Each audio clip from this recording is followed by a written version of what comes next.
If you want to add money to your PayPal account using a credit card but don't know how it works, this guide will help you understand the process clearly. Many beginners assume they can directly load money from a credit card into PayPal balance, but PayPal works a bit differently.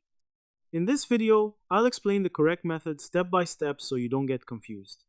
First, open the PayPal website or app and sign into your account using your email and password.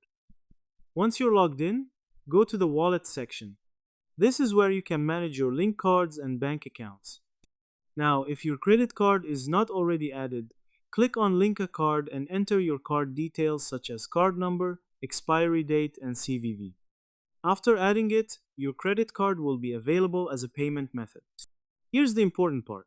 PayPal does not allow direct transfer of funds from a credit card into your PayPal balance in most cases. Instead, when you make a payment using PayPal, you can choose your credit card as the funding source, and PayPal will charge the card directly.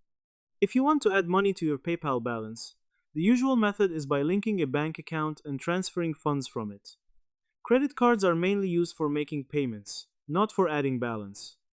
However, in some regions or accounts, PayPal may offer limited options to add funds using cards, but this is not common and depends on availability. In short, link your credit card, use it as a payment method during checkout, and use a bank account if you want to add money to your PayPal balance. If this video helped you, don't forget to like and subscribe for more simple and beginner-friendly tutorials like this.